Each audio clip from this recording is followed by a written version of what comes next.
Good. So good evening, everyone. The July 14th, 2021 meeting of the Long Branch City Council will now come to order. Heather, roll call, please. Mr. Dangler, Here. Mr. Vieira, Here. Mrs. Wittes, Here. Dr. Selly, Here. and Dr. Vogt. Here. We'll now recite the Pledge of Allegiance. Pledge allegiance to the flag Flag. of the United States of America,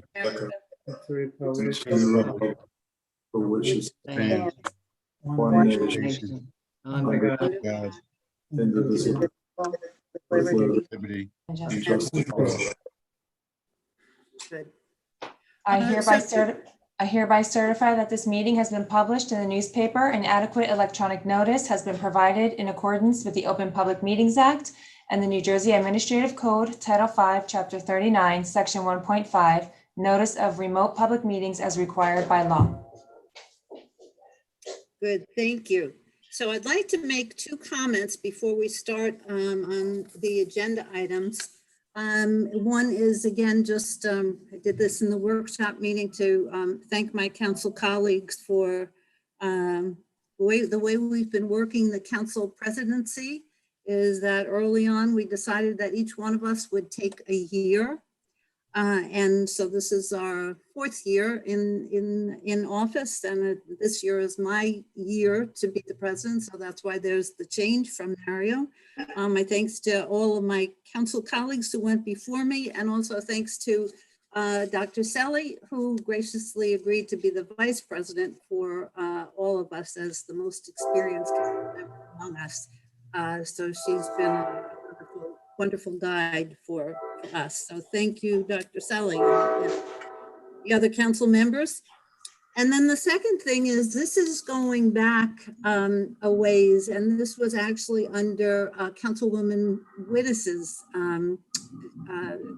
time as president, when we were talking about civility statements. And as a council, we had decided on a civility statement that was kind of our commitment to the tone that we wanted to set at meetings and the things that we wanted to promote. It's an important statement to us. And so at each of our meetings, I'm going to be reading this statement, and this is the way that statement goes. The mayor, council, and the administration of the city of Long Branch are committed to cultivating an environment of mutual trust and respect, and to value the diversity which exists in our community. We will strive to enhance the quality of life for all who live here by making Long Branch a desirable place in which to live, learn, play, and prosper. We will treat all members of the public with respect and expect the same in return. And with that, we're going to move into the agenda for the evening with the reading and approval of previous minutes. So I need a motion to approve the minutes of the June 23rd, 2021 meeting. So moved. Second. Roll call. Mr. Dangler, Yes. Mr. Vieira, Abstain. Mrs. Wittes, Yes. Dr. Selly, Yes. Dr. Vogt. Yes. Next, consideration of ordinances, public hearing and final consideration. This is ordinance 1621. A calendar year 2021 model ordinance to exceed the municipal budget appropriation limits and to establish a cap bank, JSCA 40A:4-45.14. This is a summary of what has happened with this ordinance so far. This ordinance was introduced on June 9th, 2021, and it establishes a cap bank, NJS 40A:4-45.1, provides in that the preparation that its annual budget, a municipality shall limit any increase in said budget to 2.5% unless authorized by ordinance to increase it to 3.5% over the previous year's final appropriations, subject to certain exceptions. NJSA 40A:4-45.15A provides that a municipality may, when authorized by ordinance, appropriate the difference between the amount of its actual final appropriation and the 3.5% rate as an exception to its final appropriations in either of the next two succeeding years. In short, this ordinance allows the appropriation increases above 2.5%. I need a motion to open the public hearing. So moved. Second. In favor? Aye. Aye. Aye. If any member of the public wishing to address the city council on any matter, please dial *9 on your phone and a representative will call you by the last 3 digits of your phone number. When you're called upon, state your name and address for the record. You'll have 5 minutes to address the council, and all remarks should be addressed to the council president. There will be no cross dialogue during the public portion. After everyone from the public wishing to speak has been heard, any council member or the administration may address your comments and questions. All interactions between the city staff, elected officials, and members of the public will be conducted in a respectful manner, and demeaning, insulting, and offensive communications will not be tolerated. Caller whose phone number ends in 350. Go ahead.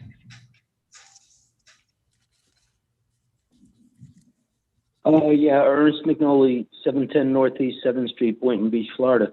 First of all, Council President, can't hear a word you say. It's just like you're talking for 10 minutes and we don't know a word that you're saying. Can't you, with being respectful, can you please put the microphone near your mouth? Okay, I'll move. And I'm trying to say that in a respectful way. And then you're going to turn around after I speak and say, how disrespectful that Mr. McNolly was. Don't I speak loud enough? Well, I wish you would also. Mr. McNolly, thank you for your comments. I just moved my laptop. Hopefully that'll make the, make the microphone better. Is this better? Well, okay, thank you. Not really.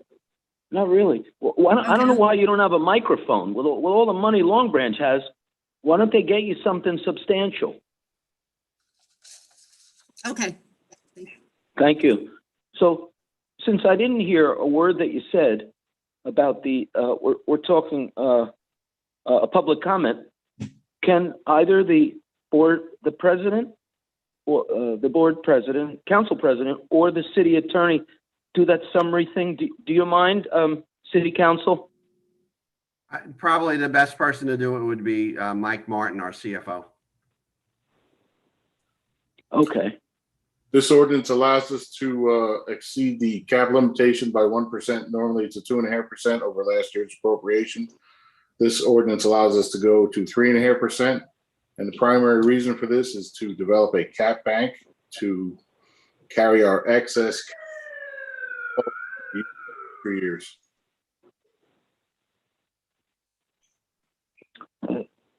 So in other, you want to increase the city cap. You want to raise it so that you can tax more money for things that you believe are necessary. No, sir. All it does is it establishes the cap at 3.5%, and the difference between the actual increase and the 3.5% is not actually appropriated money. It just goes into what we call it a bank, which means in succeeding years, if we run into a problem in a capped line item because of some emergency or because of some extraordinary expense, we would then be able to use the cap from this year, the excess cap from this year in that year to go over the cap. So it doesn't appropriate more money. It's just a bookkeeping entry. Okay, but again, I'll just thank you for the clarification. But I would like to say, being born in Long Branch almost 73 years ago, it's very difficult to keep track of money in the city, where it goes. When you say it goes goes into a bank. We don't know what bank. We don't know who's in charge of the bank. We can't get any answers from the CFOs. We can't get any answers from anybody. So I can't see why you keep just in this peaceful, quiet way, keep like juggling money around when the average taxpayer has no idea what you're doing, why you're doing it, when you're doing it, how you're doing it, and where the money is. Because we already believe that too much money in Long Branch is intermingled. You know, you take funds from one thing, somehow you cross it over with another, and you flip. So what's my thing? I think you should vote no, because it's just a long path of I don't want to sound disrespectful, but misrepresenting, confusing the taxpayers so that they just really, I mean, nobody calls. They don't call because who could figure out what you're talking about? I have trouble figuring it out. So I would hope that you vote no. Thank you, Mr. McNolly.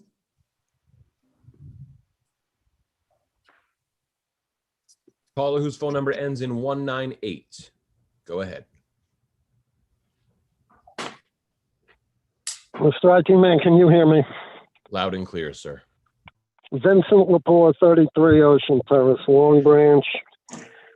All right, I'm going to read this line here.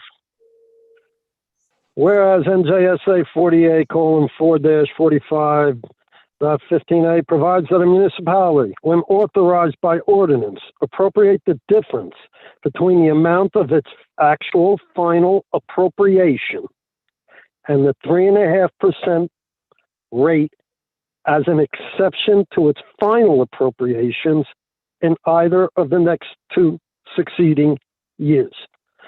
So essentially, Mr. Martin, we don't know what the appropriations are for the next 2 years, but we're setting aside 3.5% as this reads. Is that correct? That's not correct. All it does is set aside the excess of the 3.5% to what we actually appropriate. The excess is carried forward to be used in the next 2 years, not a full 3.5%.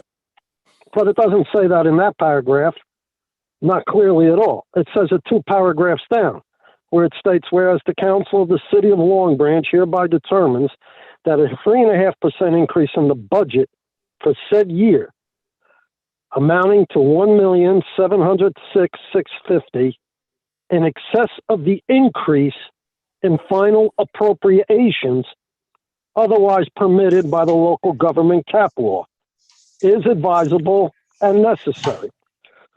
So what you're doing here, you've increased the budget 3.5%, amounting to $1,706,650, in excess of the final appropriation. Is that in excess of final appropriation of this year, of this budget, Mr. Martin?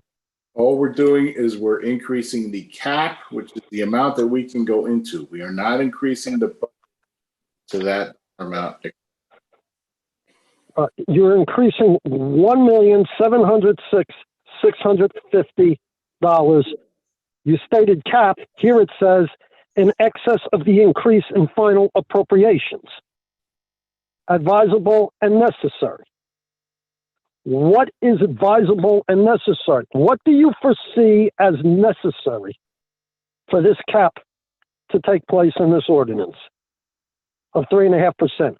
What do you foresee over the next 2 years to bank $1,706,650? I am far from a future seer, but I would rather have that in my bank to use in an emergency or some other reason than not have it. But and you're also only banking the authorization, correct? You're not banking the actual money, Mr. Martin, or am I missing the point? You're correct, Mr. Renone. It is only an authorization. Correct. Bank the cap funds, not the actual dollars. Yeah, so we're not actually raising that $1.7 million. It's just the authorization so that next year or the year after, if some unforeseen circumstance came up, you'd have that authorization. But it doesn't, and there's nothing that says, by the way, we do this ordinance every year and we've never gone into that cap bank. So the answer is it's just a prudent bookkeeping mechanism. And by the way, the ordinance that you're reading is the form that's promulgated by the State Department of Community Affairs. It's not, I didn't draft that. It was drafted by the state of New Jersey. That's Hi, correct. Yes. Mr. Martin. Mr. Martin, referencing Mr. Ringnom's answers. So you're 1 stating minute warning. over the past years, when we've instituted an ordinance for a cap bank, not once in those past years have we had the opportunity to use the cap bank. Is that correct? We have in past years used the cap bank. Yes, that's correct. All right, you haven't used the cap bank, and yet I'm a little perplexed by the language that it is advisable and necessary. Excuse me. All I've right. said have used the cap bank, not have not. We have not used the cap bank, correct? We have used the cap bank in prior year budgets. Yes. What, do you recall what year that was, Mr. Martin? I don't specifically recall, no. I have no further questions. Thank you. Mr. Lepore. Will, any other callers? No other calls. Okay, thank you. I need a motion to close this comment part of the meeting. So moved. Second. All in favor? Aye. This is the second reading of ordinance 16-21, entitled A Calendar Year 2021 Model Ordinance to Exceed the Municipal Budget Appropriation Limits and to establish a cap bank in NJSA 40A:4-45.14. I need a motion to adopt on second and final reading and advertise according to law. So moved. Second. Roll call? Mr. Dangler, Yes. Mr. Viera, Yes. Mrs. Wittes, Yes. Dr. Selly, Yes. Dr. Vogt. Yes. Ordinance 17-21. This ordinance amending chapter 345 zoning by creating new Article 13, Telecommunications subsection 345-132, entitled Wireless Telecommunications and Licensing Provisions for the Telecommunication Facilities, and by repealing a portion of chapter 345 zoning, section 345-10(1), permitting modifications and exceptions. Here's the summary. This ordinance was introduced on June 23rd, 2021, and establishes local guidelines for standards and timeframes for the exercise of local authority with respect to the regulation of telecommunication providers and services to the extent permitted by the Federal Communication Commission as it relates to the approval of small wireless facilities in public rights of way in certain circumstances.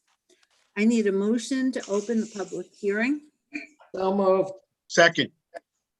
Favor? Aye.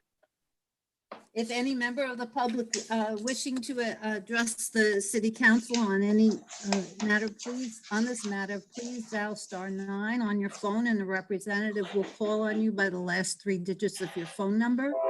When you're called upon, state your name and address for the record. You'll have 5 minutes to address the council, and all remarks should be directed to the council president.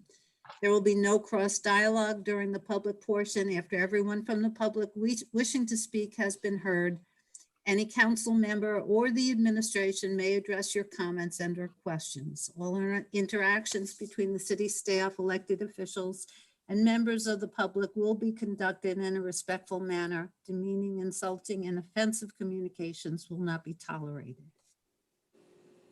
Caller whose phone number ends in 350. Go ahead.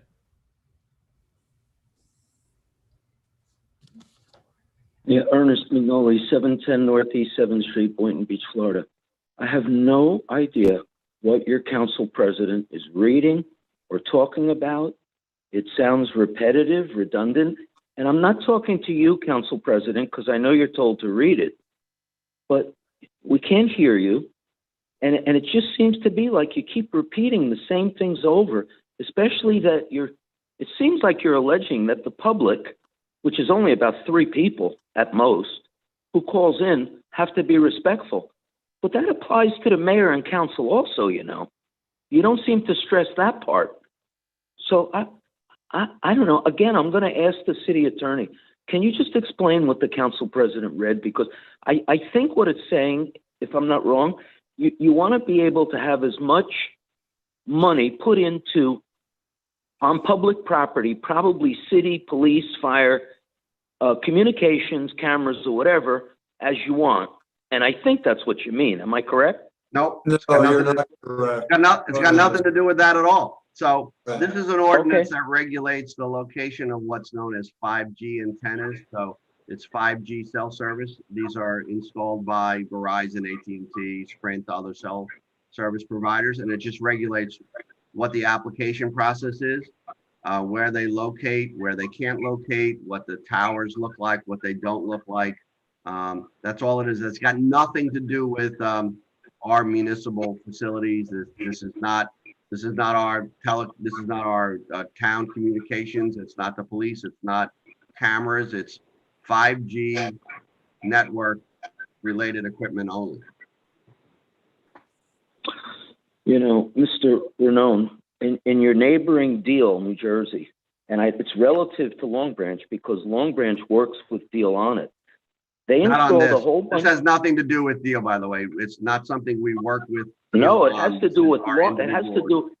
Well, it has to do with Long Branch cooperating with Deal. No, it's putting got in a nothing to do bunch with of- Long Branch cooperating with Deal. This is not What? the police radio system. You're calling us in on a cell phone now that probably uses 5G. It goes over an antenna. It's that antenna. This has got nothing to do with police communications. Nothing Yeah. whatsoever. Okay, so what you're saying is in Long Branch, where you have U.S. congressmen and other people living, all those 5G things have nothing to do with security for their locations? No, it's in every What are town. they This for? is not, it's got nothing to do with the congressman. It's got nothing to do with security. It has to do strictly with 5G cell service. It's what all the new cell phones can do. It's an enhanced, Okay. you probably have a 3G phone. They enhanced the antennas for that. Now they're enhancing it for 5G. It's got nothing to do with the congressman, security. Every town in the state, big and small, has it. That's all it is. It's not anything. I totally disagree with you. If you're going to say, I don't know how you could that- possibly disagree with me. The ordinance is what the ordinance says. You can fantasize about what it says, but that's what it says. Me fantasize. I'd rather fantasize than be in the twilight zone like you. Okay. I don't know where you come off with these comments. Fantasize. You're saying that 5G to be used by police. I know there's all kinds of things that you've already approved. Got for your nothing to do police. with that. That's not what Okay. this is. Listen, This is you- the licensed cellular carrier. That's all it is. Oh, I I get know it. you want it to So- be something so- else, but that's not what it is. I don't, listen, why don't you stop with those comments? Are you telling me that every single thing you're talking about with these things that we see all over Long Branch, you can't miss them. They look like rocket ships stuck in the ground. Are you telling me here, you're The going to answer is vote on there aren't something? any yet because we haven't licensed them yet. Okay, well, are you, This is the Okay. ordinance that would license them. well, So- what do you so mean? the They're answer is that already, this hasn't even they're already- happened yet. They're not on Ocean Avenue? This hasn't happened yet. This is the ordinance that would allow it. Wait a minute. What are those things on Ocean Avenue? Couldn't tell you. What are they? Those are the 5G things you put in. I couldn't. Now you're going to deny that they're not there. Because this is the ordinance. I that know, licenses just like when you talk about ordinance on street and the public says to you, oh, Mr. Miller, were you ever on that street? No, I was never there. I don't think you know what anybody's talking about. them. Okay. But those towers exist in Long Branch. There's some on Ocean Avenue. There's some by the church over there. There's some by the $1 trillion mansions over there. And you're making it sound like there are none. They're in Asbury. They're in Long Branch. They're in Deal. They're everywhere. And you're going to say in public that the only reason for 5G is for public cell phones. Is that your statement? That's what it is. Okay. Okay. You're on record as saying that. 5 I minutes. am. And I think you should vote. Okay, thank you, Mr. McNolly. No other hands raised. Okay, thank you, Will. I need a motion to close. So So moved. moved. Second. Second. In favor? Aye. Aye. This is the second reading of ordinance 17-21, titled an ordinance. Let me just ask, can everybody hear me? Yes. Yes. Hear you. Loud and Okay. clear, Council President. Okay. This is the second reading of ordinance 17-21, titled an ordinance amending chapter 345 zoning by creating new Article 13 Telecommunications, subsection 345-132, entitled Wireless Telecommunications and Licensing Provisions for the Telecommunication Facilities, and by repealing a portion of Chapter 345 zoning, Section 345-10-1, permitting modifications and exceptions. I need a motion to adopt on second and final reading and advertise according to law. So So moved. moved. Second. Roll call? Mr. Dangler, Yes. Mr. Viera, Yes. Mrs. Wittes, Yes. Dr. Selly, Yes. Dr. Vogt. Yes. Ordinances for introduction. This is the first reading of ordinance 1821, entitled an ordinance amending the supplementing chapter 19 contracts regarding the award of contracts for significant public construction and maintenance and required evidence of contractor responsibility. This is a summary of what this ordinance is all about. This is an ordinance establishing the qualifications for contractors that work on significant public projects, defined as those requiring the payment of prevailing wages and an amount in excess of $100,000. The ordinance requires, under certain circumstances, proof of OSHA compliance and training and participation in an established apprenticeship program. Section 2 of the ordinance establishes the form of contractor responsibility certification required to be filed by bidders. I need a motion to introduce on first reading, advertise and post according to law, and set the public hearing for July 28th, 2021. So moved. Second. At this time, before the public hearing on the 2021 Long Branch Municipal Budget, I need a motion to adopt Resolution 181-21, entitled 2021 City of Long Branch Municipal Budget Amendment. So moved. Second. Roll call? Mr. Dangler, Yes. Mr. Viera, Yes. Mrs. Wittes, Yes. Dr. Selly, Yes. Dr. Vogt. Yes. This will be a public hearing on the 2021 Long Branch Municipal Budget. Before we open the public hearing on the adoption of the budget, Mike Martins, the Chief Financial Officer of the city, has prepared a video. At this point, Will, if you would start the video for us, and after that, we will open it up for public comment.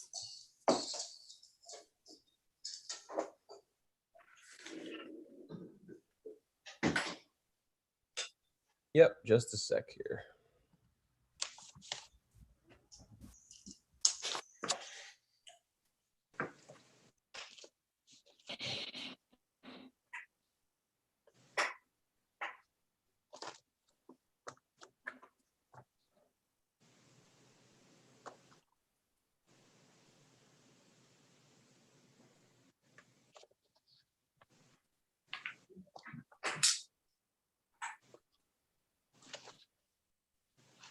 Good evening. This is a presentation of the City of Long Branch 2021 municipal budget.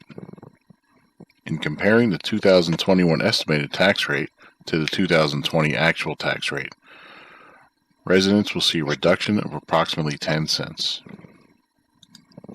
In looking at the tax rate over the past 3 years, you can see the city has been going down in rate each year. The average assessed value of homes in Long Branch has been increasing steadily over the past several years.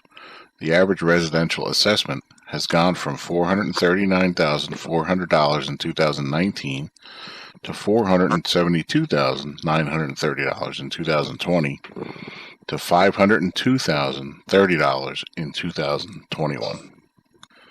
Even with the increase of residential values, over 70% of the homeowners will see a reduction in their taxes or see no increase at all. Departmentally, the budget is spent as follows. Police, being our largest department, is where we spend the most money at $13,107,991. Public Works is the second largest department, spending $8,224,122. General Administration, Debt Service, Insurances, Statutory Payments, and other departments account for the rest of the budget expenditures. The city does not keep all the money you pay on your tax bill. 39% is used to fund the city budget. 45% is paid to the school board. 13% goes to the county budget and open space programs, and 1.66% is used to fund the library. A summary of city appropriations is as follows.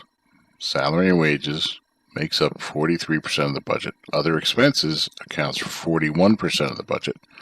Debt service is 11%, and reserve fund collected taxes is 3%. This year, Long Branch's 2021 budget comes in at $64,759,075. Here's where all of that money comes from. 64% comes from taxes raised in the levy. 7.5% comes from local revenue like beach fees, parking fees, and other fees and permits. 7% is from surplus. 6% is from state aid. And the balance is from delinquent taxes, library tax, and other miscellaneous sources. There are 2 state cap calculations that we must adhere to that are illustrated on this slide. The appropriation cap, which restricts the municipality spending by a maximum of 3.5% annually. As you can see, Long Branch is well below this cap by $883,122. The levy cap calculation restricts municipalities on how much they could raise their tax levy to, 2% annually. This year, Long Branch is under the maximum allowable increase by $1,344,686. Capital projects going on around the city consist of road repaving, drainage improvements, park projects, building renovations, and the 3rd Ave Transit Village enhancements. The city exercises cost-saving measures in the following ways. Commodity resale of fuel and road salt to surrounding towns to defray the cost of the equipment. Shared service agreements for construction department, finance department, and IT departments. And now, lifeguard training. This year again, the city took advantage of early distinguishment of debt through defeasance of a 2007A bond payment, achieving an $18,408 savings in debt service interest. I'd like to end with some benefits of living in Long Branch. There are miles of pristine public beaches with the lowest priced seasonal badge in the county. There's free parking for residents at oceanfront municipal lots.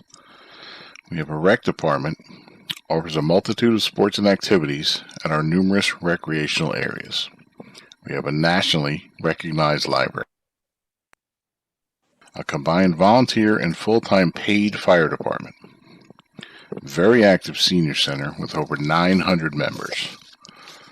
We have a brand new community pool, and we are one of the 2 towns in Monmouth County with its own health department that spearheaded COVID testing and vaccinations this year. There's a Long Branch Arts and Cultural Center, and Public Works has twice weekly residential garbage pickup and semi-monthly brush and bulk pickup.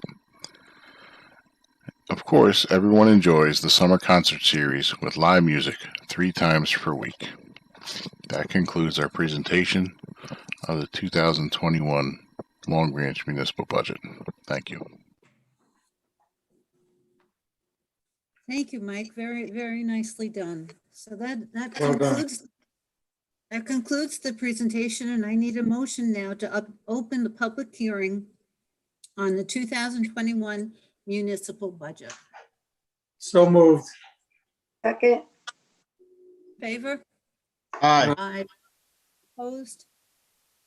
Okay, if any member of the public has any comments to make regarding the 2021 municipal budget, please dial *9 on your phone and a representative will call on you by the last 3 digits of your phone number. When you're called upon, state your name and address clearly for the record. You will have 5 minutes and may only speak once. Caller whose phone number ends in 350. Go ahead.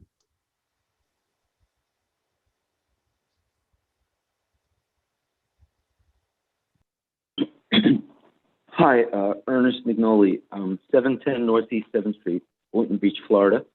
I was born on 2nd Avenue in Long Branch in 1948, and I left New Jersey in 2021. I'm a permanent resident in Florida now, but I still have family and a lot of business and interest in my hometown, Long Branch, and where I was raised in Asbury and Long Branch. So my comments on what I just heard are such that I feel that in 2000 to about 2010, when the federal government came in and did an Operation Bid Rig phase 1, 2, and 3 of many of the Monmouth County municipalities, especially Asbury Park, Ocean, West Long Branch, Deal, et cetera, where the kingpin, Solomon Dweck, was the head of Operation Bid Rig. Everything that seems to have happened that set off what we now have in, let's say, Long Branch, Deal, Asbury, where the value of the home keeps going astronomically up. The urban high density is out of control. We're losing access to the beaches. Prices are out of control. And most of the urban development, which I call condomania, which means that it's American greed, which is what the program was about Operation Bid Rig. American greed, where developers have such close relationships with the municipality that they keep getting all these things approved, taking more and more and more and more and more away from the average people in Long Branch and Deal and Asbury, on and on and on. Now, why do we say that? Because you look at a city like Long Branch, it's still, until 2018, it had the same city attorneys that reaped what we have in Long Branch during Operation Bid Rig on Long Branch. We still have those lawyers in Asbury. I don't have the problem mentioning it. It's Ansel Grimarin, et cetera. But look how you deceive the public. In other words, what you're not telling is all this urban development, a lot of it's pilot program, which means they don't pay school taxes. It's a way of manipulating things so that you keep pushing it on the homeowners, and they don't know what's happening except that the taxes are going wild. The cost to provide city services to these condominium out-of-town millionaires and billionaires that don't pay school taxes, they're not even full-time residents here, and they get everything. And who's paying for it all? The average taxpayer west of Ocean Boulevard. And then you turn around and you make this presentation by a city financial officer who was right there during Operation Bid Rig, who is financially responsible, in my opinion, a holy smoker, if you know what that means, and is still sitting up there, probably making over $200,000-$300,000 a year for perpetrating this on the public, which in my opinion is ridiculous. In other words, you say, oh, you're only paying 10 cents more. Every time you increase the valuation on the homes, the tax goes up. But not on all those abatements, pilot programs, and everything you're given to the billionaire developers. I mean, I don't know how you're getting away with it. I don't know. Why won't the FBI come in again? Why not? They had a good time the last time they came in. Why don't they come in again? Why not? We want them. Let's do Solomon Dweck Operation Bid Rig 2, and let's look at what's going on specifically in Asbury, Deal, and Long Branch on the beachfront, and how these billionaires are getting away with this. They're getting away with it because of cooperation from the municipality's lawyers, relationship with the developers, relationship with the state and federal government. And who keeps losing? All of us, people who are born there, nice, good family people who were not millionaires and billionaires, but we keep losing out and we keep getting insulted every time we call in. And how many people are even willing to call in? Everybody's afraid 5 to call minutes. in. Thank you, Mr. McNolly. No Are other there any- hands raised, Council President. Okay, thank you. I need a motion to close this public hearing on the budget. So moved. Second. All in favor? Aye. Now I need a motion to adopt Resolution 182-21 entitled "A Resolution Adopting the 2021 City of Long Branch Municipal Budget." So moved. Second. Roll call? Mr. Dangler, Yes. Mr. Viera, Yes. Mrs. Wittes, Yes. Dr. Selly, Yes. Dr. Vogt. Yes.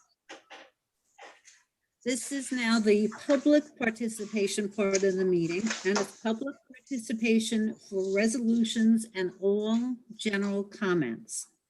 I need a motion to open the public portion of the meeting for all comments. So moved. Second. Favor? Aye. Opposed? Okay, if any member of the public has any comments to make, please dial *9 on your phone and a representative will call on you by the last 3 digits of your phone number. When you are called upon, state your name and address clearly for the record. You'll have 5 minutes and may only speak once. Caller whose phone number ends in 002. Go ahead.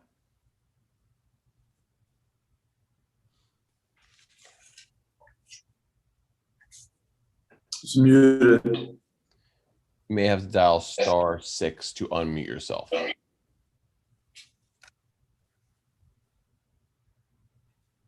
Okay, now can you hear me?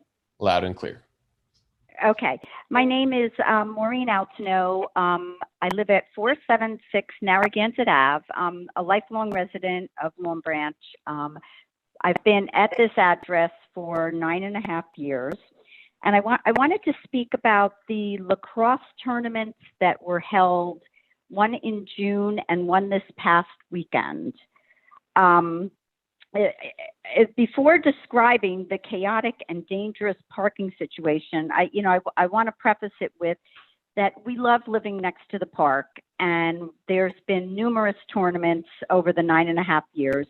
And, the parking, it's a challenge at times, but it's never risen to the level, I think, of being this chaotic and this dangerous. So I don't know if any of you were in the area in June or this last Friday, Saturday, or Sunday, but the Narragansett Ave, Airsdale Ave, a section of Long Branch Ave, Colonial Drive, Catherine Street, Girolamo Ave, all became one-lane roads because of the parking. Both sides were packed with cars. And so if anyone tried to go down any of these streets and opposing traffic was coming, the cars had to back up to the next cross street to let the one car go through. And then in the middle of all this, you have the tournament, the lacrosse players, their families, kids trying to get to the park on bikes, walking in the street because there's no sidewalks. So, it was totally chaotic. I thought a very dangerous situation. Cars were allowed to park right up to the corners.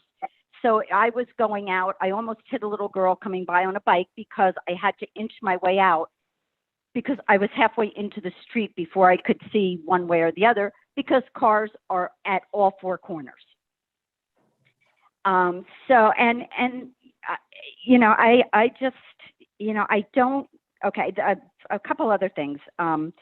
A few more notes besides the chaos and the dangerous parking situation.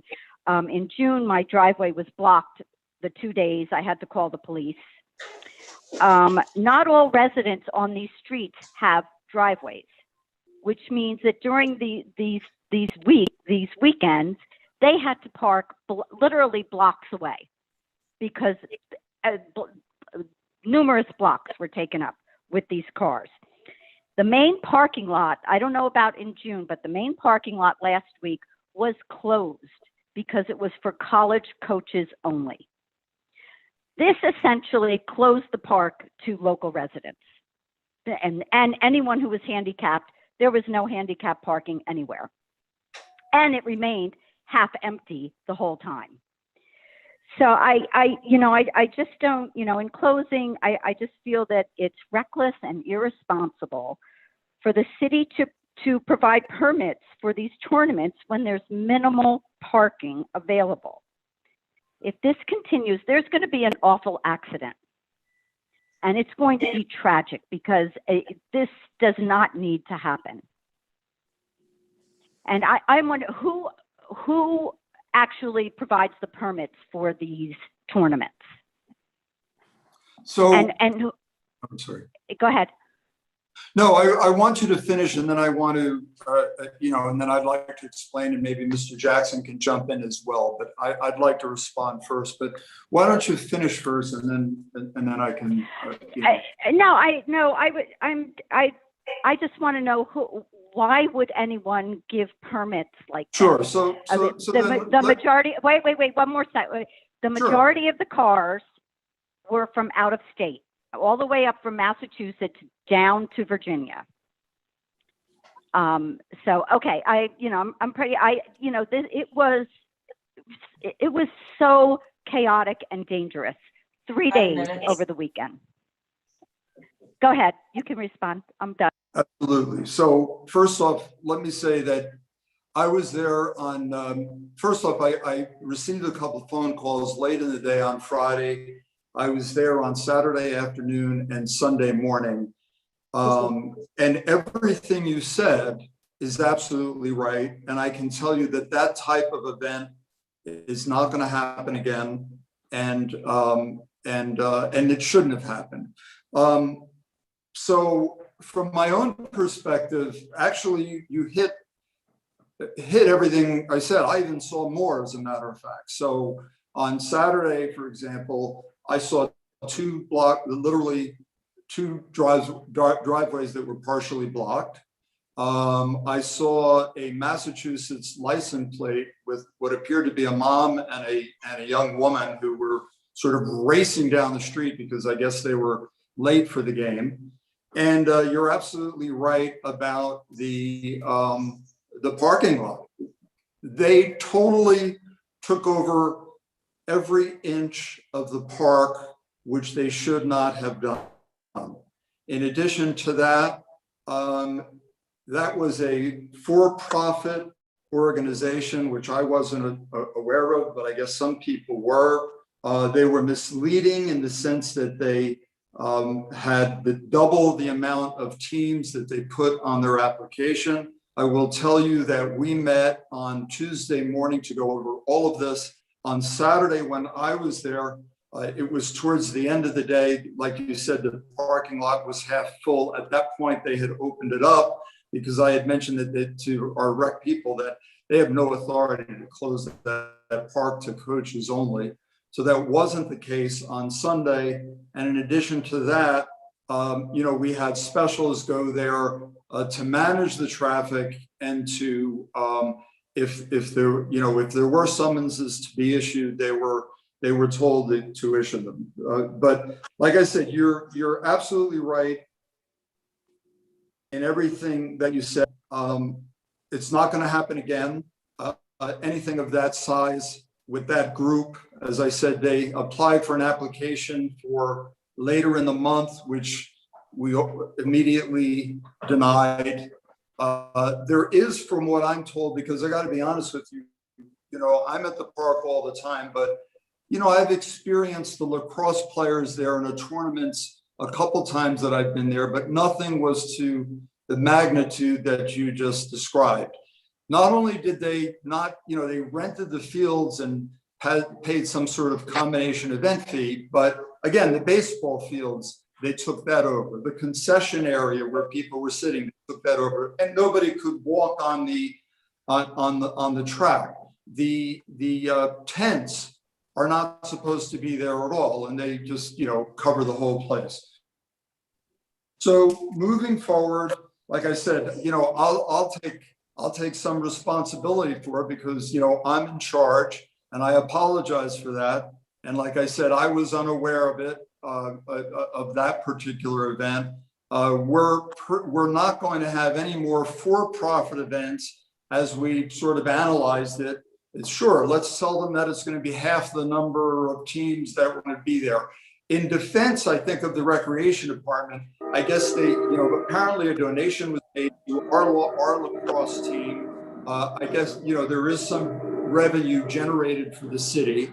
And, the thought was that it would, again, reviewing this in our meeting, that, there would be of some benefit to the local businesses and hotels who are hurting. But the bottom line is, our priority is, the residents of the city, certainly the residents in that area, and regardless of any benefit, the safety concerns and the inconvenience to our residents outweighs that. So that's not going to happen again. And also, Mr. Jackson, if you want to add, another thing there is again, if you think about it, most of these tournaments or, these large get-togethers, there's huge parking. There's just not enough space in the neighborhood for the beautiful park that we have. But, I can keep talking here, but I hope that, addresses your questions, why that happened. And I can tell you that, like I said, I agree with everything you said. I was shocked, quite frankly, when I got there. Tried to address what we could on Sunday with some officers and, certainly opening up that parking lot. We were even thinking, could we have moved them to one of the neighboring schools at that point, but that didn't seem to work out. So that's where we're at. And like I said, we still have, there's a group that comes in and they have training and small tournaments that I'm sure you're familiar with. So if you're okay with that, we can reassess that at the end of the summer. But anything like you saw today, I was assured that nothing's on the books. There was one more request. We rejected it, and we're not going to let that happen again. George, did you want to add anything? Just a few things, Mayor. And as you described, the caller was very accurate in the way she described what occurred. And just to give you some history going back in time, I was consulted by one of our new recreation supervisors when he was planning this event. And the early description of this was a young ladies lacrosse tournament. What we had, in fact, was a college showcase for college scouts to come and assess the abilities of prospective, scholar athletes to go to a number of colleges.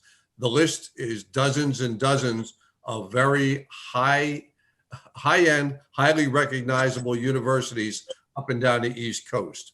One of the real big problems that we realized later, and I don't want to say they misled us, but they misinformed us, was that on their application, they said that the number of teams, and forgive me for not knowing the exact number, but that they specifically said would not all be on site simultaneously.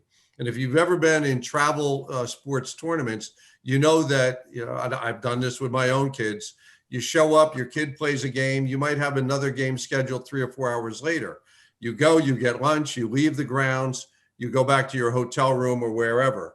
In this event, because it was a college showcase, these families showed up and stayed all day long. They didn't leave because they were being evaluated by college coaches. So that number of teams that should have been in and out of the facility on a rotating basis all assembled and remained at the facility all day long. So we had a mob there. That was not foreseen. It created a situation, like the mayor said, where they took over our fields and facilities. Our staff is very courteous. I think they got taken advantage of. The parking lot was an absolute overstep. They never should have relinquished the exclusive use of that parking lot for college coaches.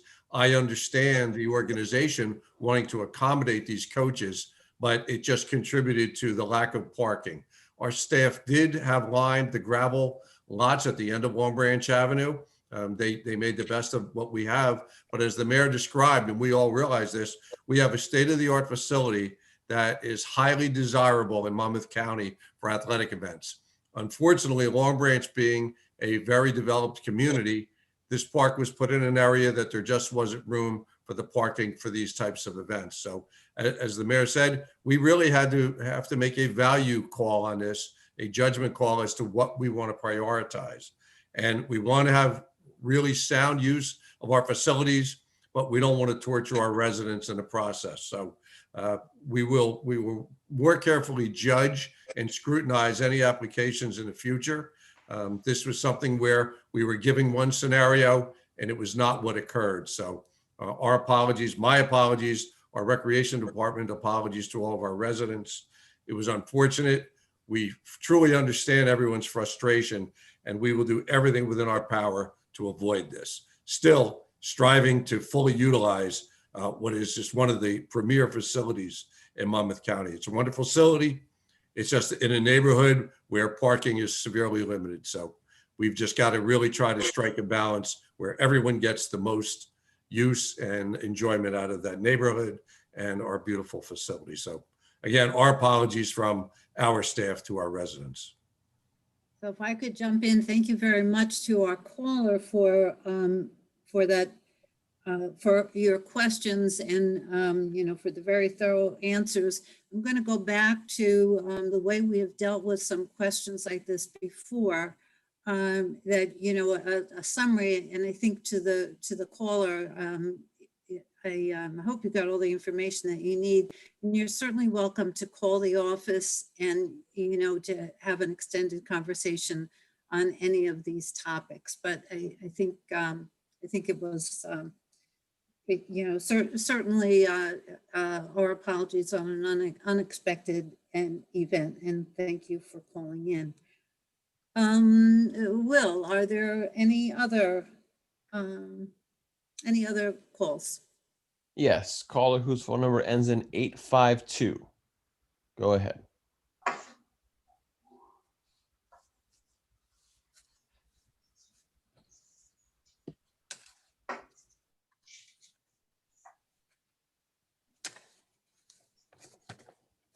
Go ahead, caller, you're unmuted.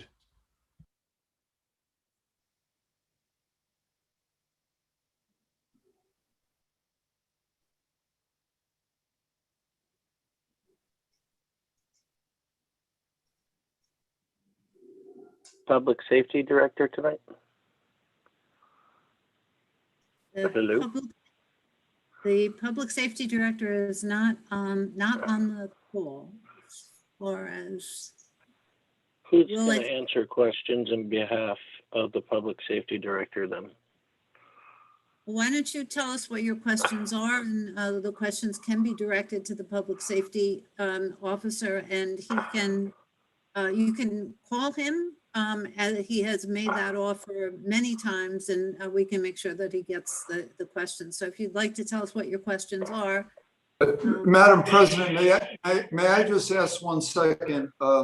Will, do you know the director's number? Because I specifically spoke with him today. He was going to try to get on. Do you know that he's not on, like on the call? He's not, sir. Okay. Sorry, Madam President.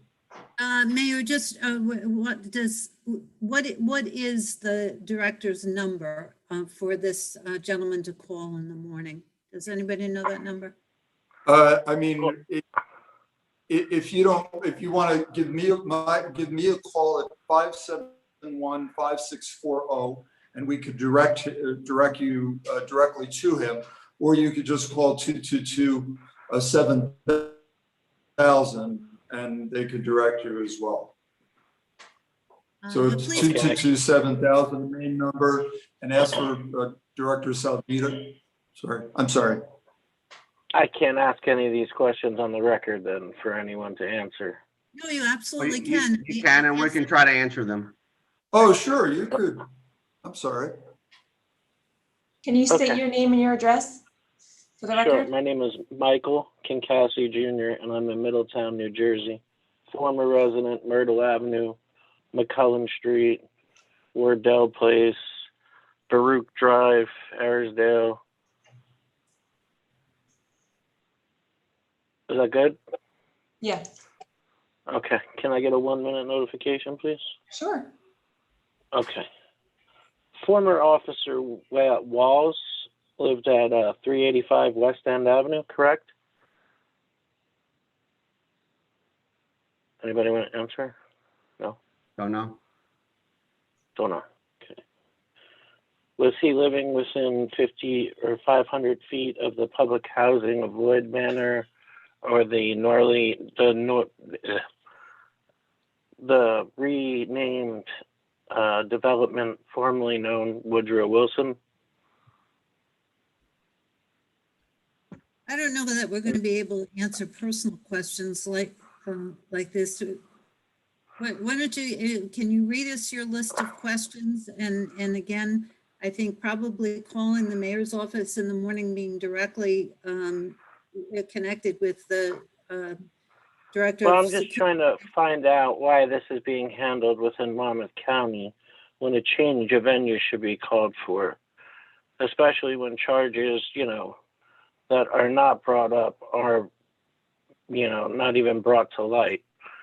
I think that this is a public address matter, and I wasn't counting on the public safety director not being here. So If I I can answer, Council President, if the director was on, he wouldn't discuss this matter. It's an active criminal case, and we would not discuss this in the public anyway.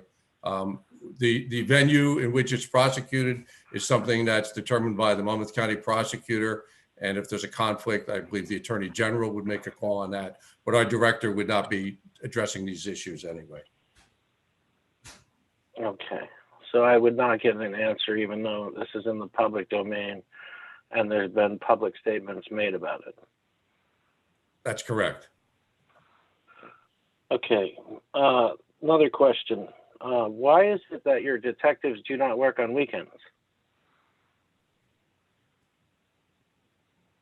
No one? Thank you. Unless the mayor or the business officer. Well, they do. They do. Well, I was informed by dispatch over the weekend they do not. Well, they certainly do if there is a matter that they're handling. So I'm not sure if they have regular office hours on those days, but so if you're you saying were, they're if you on called call. dispatch and asked to talk to a detective, I'm sure they just took a number and asked you to, and said that they would call you. I'm assuming. Not quite, but okay. Let's see. You don't think that there's a conflict of interest in how that case was being handled? No one wants to say that on public. We don't comment on ongoing criminal matters. Okay, that's your legal advice. The 4th of July, the intelligence perceived threat that you got, was that counterintelligence or actual intelligence? I'm not even sure what the difference between the two is, but that's okay. Once again, we don't comment on police procedures and information. We just don't comment on it publicly. The private party in Elbron, the traffic was hired off duty, I'm assuming? Depends on what party you're talking about? The one over the past weekend where the valet were parking the cars in the streets. That one? Once again, still not sure which one you're talking about, whether or not they hired off-duty police or not. 1 minute Wouldn't notification. know. I know within the past few weeks, there was an event in the Elberon section and off-duty officers were hired to maintain traffic control for a private party. And those are paid privately. They don't come from the city coffers. Yeah, I was just curious how the valet got an ordinance to park in Ocean Avenue. It was more mind-boggling. But you have a good evening, Council.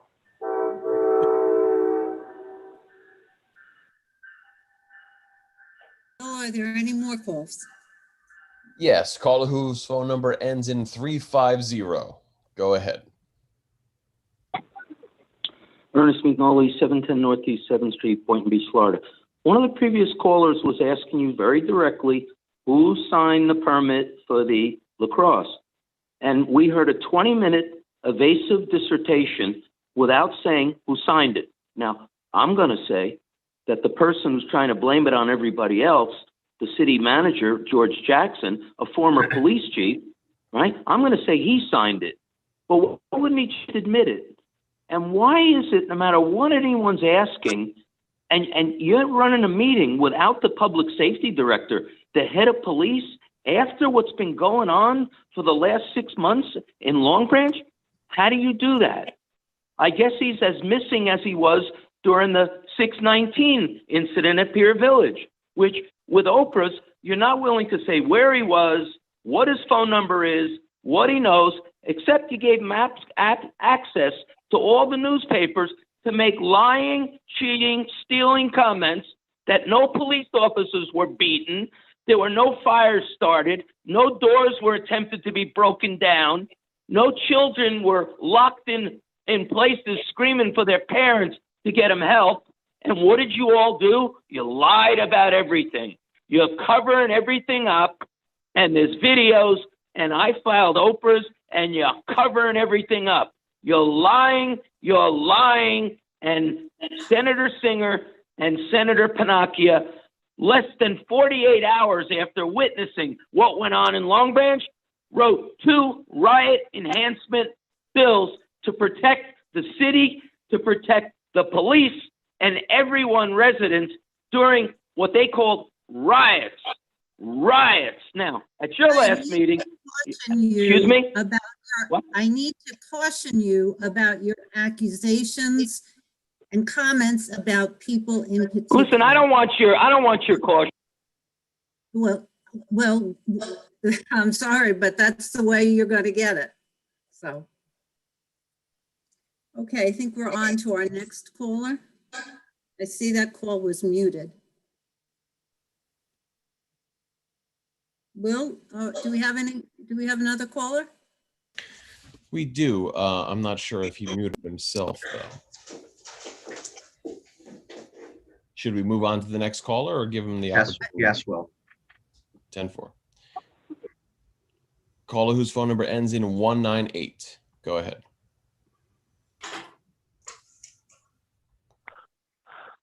Vincent Lepore, this meeting is now under protest. I had hit *9 during the budget hearing, and I was not heard. And then during the time Anita Vogt was asking were there any more callers, I repeatedly hit *9 again, and I was informed, the host will be informed that you would like to speak. And I was not called on. Now, I've been prejudiced 3 times at these meetings, to the point where Council President Vieira had to rehabilitate time on the clock because I was muted. There was another meeting where close to 3 minutes of what I said had disappeared, and a backup audio had to be used to replace the meeting audio. And then there was another time where more time was lost, and that was due to a technical mistake to which there was an apology. Now, it is with demand that I am requesting the budget hearing be reopened so that I can speak. I have *9 on the phone lapsed with the time of the speaker who spoke on the budget. There's no way this city is going to get out of this denying me the opportunity to speak on that budget with the phone synchronization times I have on this phone right now. Mr. Raynon, if his call couldn't go through during the time that we were having that public hearing, and he's stating that now, it seems like it's permissible to have that happen at this point. No, the answer is he can make any comments he wants on the budget now, but the budget was adopted, so you can't reopen the public hearing on it. So excuse me, no. I have the right. Comments now. No, I have the right to legally comment on the budget at the time of the budget before the council votes on it. I was denied that due to another technical glitch taking place here. No, I object. I want my time rehabilitated to speak on the budget. Tony Raynon, council president, the vote, you have the ability to reopen this meeting, reopen that budget hearing to allow me to speak for another vote at the conclusion of my speech. I'm not taking anything less on this one. Okay. Nothing. So the budget's already been adopted. Not with my public comment. Really can't reopen it. So, but excuse me, I was denied public comment. Mr. Lepore's comment, he can make his comments now, and we'll make it part of the record. It'll be part of the record of this meeting. How do I make a comment with the council voting already? How do you know the council would? This is quite assumptive of you to think that the council's just going to rubber stamp a budget without hearing another individual's comments from the public, input on it, questions to Mr. Martin. This is shameful. This is completely disrespectful and shameful. Being in the fact that there's precedents 3 times before at council meetings where I've been technically prejudiced. One time apologized by the technician for the mistake. Council President Vieira opened up a meeting again to restore time. I want the budget reopened. It can be reopened for public comment, and then you can conclude with your vote again at the end. Mr. Raynon, I'm going to go by your judgment. Once again, I already said the budget's already been adopted. So there's not a process for reopening the budget to allow once again, he can make all the comments that he wants to make. He's got a right to do that. At the budget hearing, at the time of the budget hearing, I was technically denied again. You're going to have to compete against the time lapse on my phones hitting *9 when the speaker was speaking on that budget. This is going right to the Open Public Meetings Act. It's smack in the face of the Open Public Meetings Act. You're leaving me no choice but to contest this meeting now. And that budget hearing may very well have to be done again at a future council meeting. And it's quite time sensitive, the adoption of the budget. Is that what you want? Mr. Lepore, Mr. Raynon has made a judgment on what can be done and what can't be done, and we're going by his regulations. So however you need to pursue it is your choice. All right, so I'm being denied the opportunity to speak on the budget hearing. I was denied the opportunity to speak at the budget hearing. No, you're not. That's exactly what it is. And then I'll be told in a few days that it was a technical glitch and we apologize again. So I'll be prejudiced again at another council meeting for being denied the ability to speak. So how many times do I have to hit *9 during a budget hearing and hear the recording? The host will be informed that you would like to speak. How many times do I have to do it again at a future budget hearing to speak? Listen to what we're saying. I listened, and you're wrong. You, Anita Vogt, the council president, you have the ability to open up that budget hearing again. Not Mr. Raynon. You are not letting me speak. You have time now to say whatever you want to say about the budget.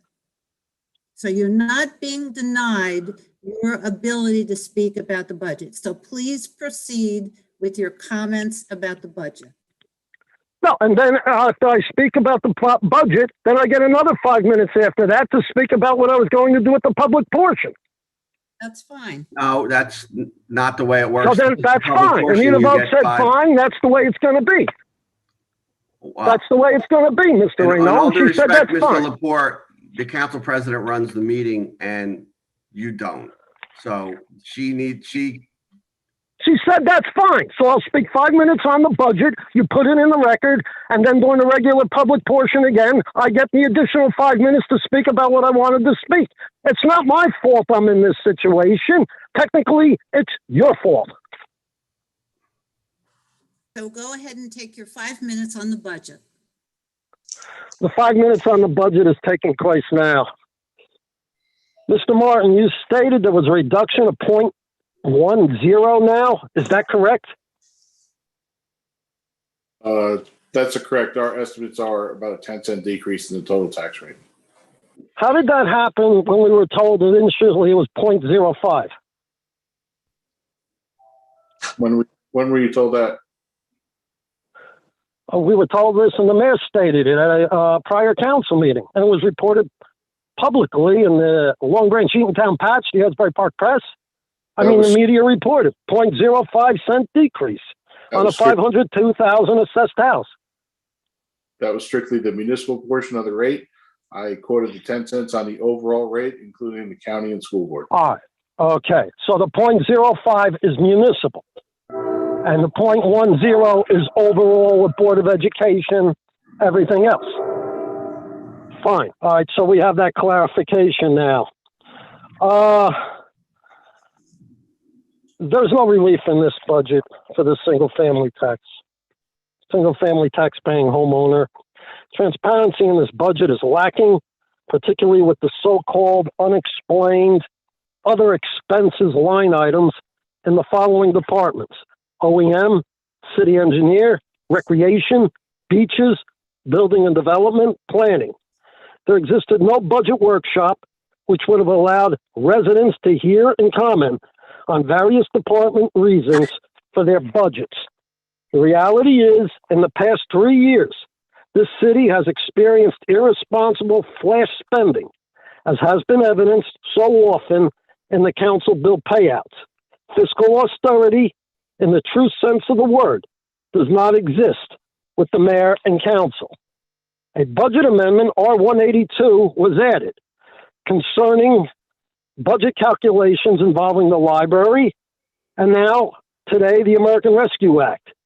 While the mayor and council are at it, why didn't they adjust upward unexpected excess revenues that could certainly materialize in both beach fees and parking and elsewhere, thus lowering the municipal rate another couple of cents?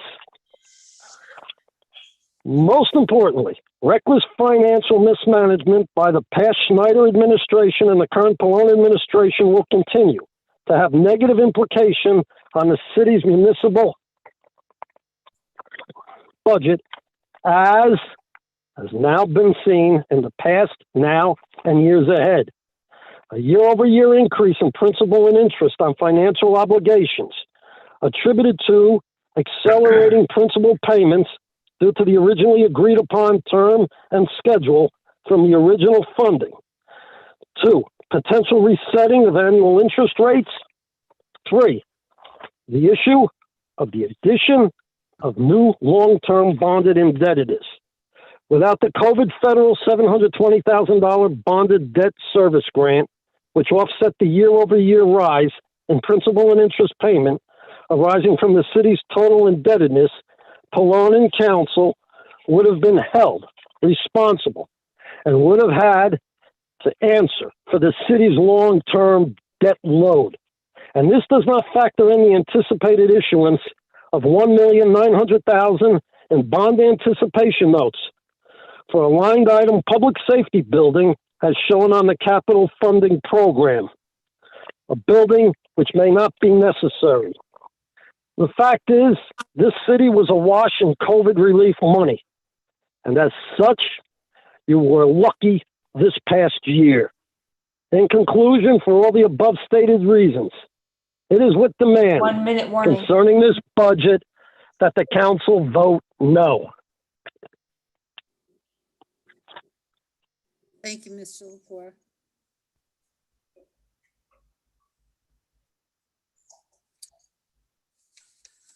Will, are there any other Any other callers? No other hands raised. Oh, well, there's two other hands raised, but they already spoke, so. Okay.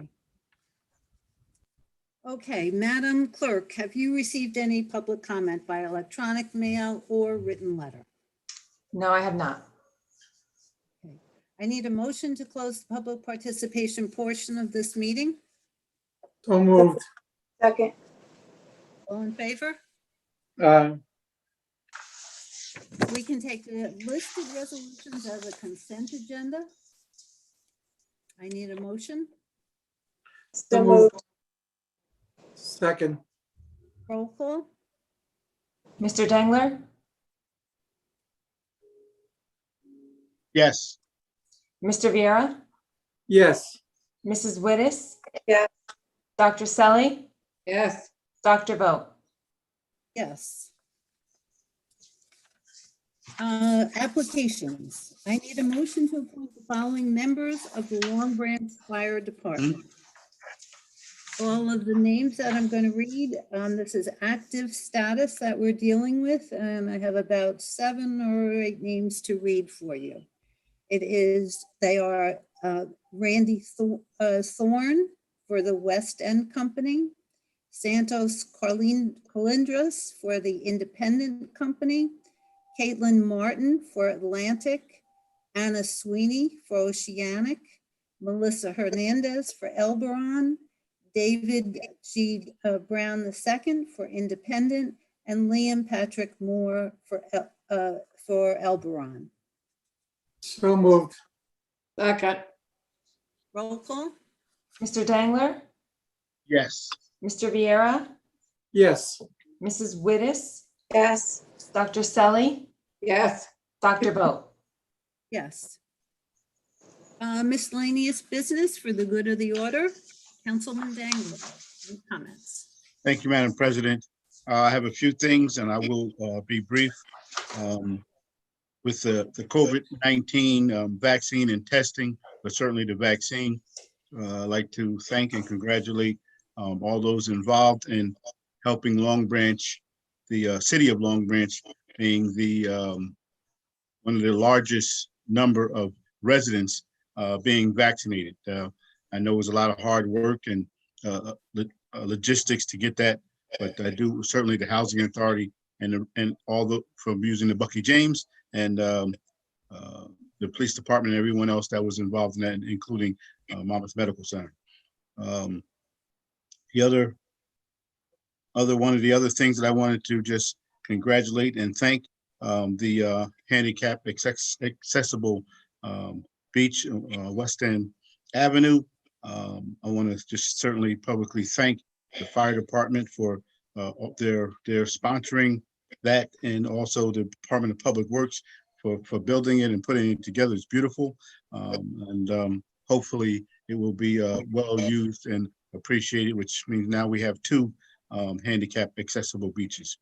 The third and last thing that I have is with the pool opening about 2 weeks ago, if I'm correct, we've had close to 1,500 people use the new pool, and it's pretty even in regards to adults and youth, and then of course the seniors drop off, but a little bit, but about almost 1,500 people have used the pool within the last 2 weeks, and that again I want to thank the Recreation Department, now the Department of Public Works, for keeping it clean and looking nice. It's a beautiful facility. So with that being said, as always, with the new strain of COVID around somewhere, we want to just please be safe, be careful, and enjoy the rest of the summer. Thank you. Thank you, Councilman Dangler. Councilman Vieira. Thank you, Council President. And I want to wish our new Council President of Vogue, wish the best of luck and good luck in this year coming in front of you. I also want to thank the fire department for donating the accessible beach in West End, and also as our Mr. Dangler commented on the Public Works for the great job they did there. And I also want to apologize for the residents around Manhasset Creek Park over there for the past weekend. I know it was we'll get on that and we'll correct those issues. And thank you and good night. Thank you, Councilman Vieira. Councilwoman Wittes. Hi, good evening. Well, I'd like to let everyone know that there's going to be a pickleball clinic this Saturday at 11:30 at Manhasset Park. So, and it's free to everyone. So if you want to learn how to play pickleball, please go to the park. I'd like to wish Dr. Vogt a happy birthday, and also our mayor. Your birthday's on Saturday. I want to wish you a happy birthday and wish you both happy and healthy years to come. And I would also like to say thank you to everyone who, joined our meeting this evening, and thank you for your comments, and wish everyone a good week. Thank you. Thank you, Councilwoman Wittes. Councilwoman Selly. Good evening, everybody. I don't have too much to say. I think everybody said what I would say, but I will just say a belated happy birthday to our council president, Dr. Vogt, and also to our mayor on Saturday. And with that, I will say good night, stay safe, and God bless everybody. Thank you, Councilwoman Selly. Mayor Pallone. Thank you, Council President, and doing a great job, and looking forward to a year with you as a council president. A couple of things I wanted to say that tonight, as you know, the municipal budget was adopted. I want to thank the city council, our administrator, Mr. Jackson, and CFO Mike Martin, and all our department heads for all working together to get this done. We're happy to announce another year with a reduced tax rate, and we'll continue to maintain and increase our municipal services. And again, Mike mentioned it, but we are very happy to report that over 70% of residents will see a decrease in taxes or no increase for this year. I also wanted to add on to what a couple of council members have already said about our fire department and our DPW. With regard to the fire department, Bill had mentioned the accessible beach, and that's all very true. And right after we did the first accessible beach, they voluntarily offered to pay for the second. That was very nice. And at that event, they also announced that they're going to do another event this summer, like we had actually 2 summers ago, where we had a movie and they provided a barbecue for hundreds of kids and families. So we're looking forward to that at the end of the summer. And I just can't thank Stan Zuba and his entire staff for not only what was mentioned earlier, but everything at the pool, the beach, the art center. I mean, they just are there for the community at all times, and I want to thank you for them as well. So the pool was mentioned. I just want to reiterate that it's open every day from now until Labor Day. That's from 10 a.m. till 7 p.m. Our summer concerts, as many of you know, are back on Tuesdays, Thursdays, and Sundays. Check out our website for the list of bands. As Mike Martin mentioned, though, it's pretty much 3 times a week in different places. Fun days are back throughout the summer for the children to enjoy. Remember, we had those 2 summers ago as well. These are free events that have kids' activities and games. And the first one is on July 21st from 5:30 to 8 p.m. at the Gregory School. And I'm happy to announce that our Senator Gopal and the Assembly people have donated the ice cream treats that you'll see. And Councilwoman Wittes did mention the pickleball clinic this Saturday. And again, for more information, let me just give you the number. Our recreation department is 732-571-6545. I'd like to thank everybody who called in and for everybody who participated this evening, and have a great week. Thank you, Mayor Pallone. And if I can make some comments, just very, very quickly, I think Long Branch is making such a powerful statement in support of everything that we are trying to do for people dealing with disabilities, with the accessible beaches and with the accessible features to the to our new Long Branch pool. It's an an outstanding statement that is being made, and it's wonderful that we can provide that support. A few other things, and I'll try to be quick. I hope I am mentioning this gentleman's name correctly. It's Patrolman Chaparro, Chaparro. My congratulations to him for what he did in terms of saving lives.